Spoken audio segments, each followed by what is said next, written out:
আমরা বর্তমানটা নিয়ে বাঁচি। বর্তমানে আমি যেহেতু আপনাদের মাঝে আছি, আপনাদের সাথে আছি, তো এটা নিয়ে থাকি। অনেক গুঞ্জন, অনেক রকম অনেক কিছু আসছে, যেটা হয়তো বা সময়ের সাথে সাথে আপনারাই জানবেন, আপনারাই বলবেন যে আপু এমনটা শুনেছিলাম, এমনটা তো না, আবার এমনটা হয়েছিল, ওটা তো মিলেছে। সো ওগুলো হবে কি না, সময়ের সাথে সাথে সব কিছু ক্লিয়ার হয়ে যাবে।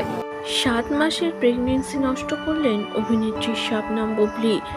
এতদিনে যত ভিডিও তার সামনে এসেছে, সব ভিডিওতে তার বেবি বাম্প স্পষ্ট ছিল।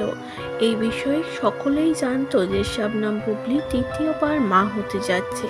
এই বিষয়ে লুকোচুরি করার মতো কোনো কারণই নয়, কারণ শারীরিক গঠন সকলকে জানিয়ে দেবে যে তিনি অন্তঃসত্ত্বা, এবং তিনি যে অন্তঃসত্ত্বা ছিলেন সে বিষয়টা একদমই ক্লিয়ার হয়ে গেছিল সোশ্যাল মিডিয়াতে।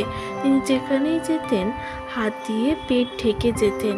তবে হঠাৎই এবার একটি নতুন ফটোশ্যুটে সকলের মাথায় হাত, কারণ বুবলির সেই ফটোশ্যুটে দেখে মনে হচ্ছে তিনি যেন প্রেগনেন্টই ছিলেন না, এবং তিনি কোনোভাবেই প্রেগনেন্ট না।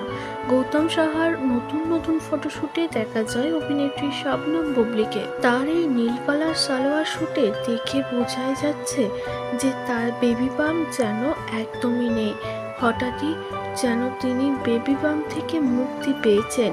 কেন এরম চিত্র সামনে এলো বুবলির? এই ভিডিও কি অনেক আগের, নাকি তিনি কঠিন সিদ্ধান্তে পা রেখেছেন?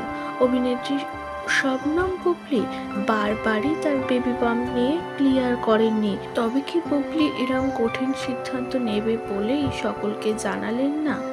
এমনই নানান রকম প্রশ্ন এবং ভাবনা ভেবে বেড়াচ্ছে দর্শক মহলে। বুবলির এই ভিডিও সামনে আসার পর নতুন করে আবারও গুঞ্জন শুরু হয়েছে।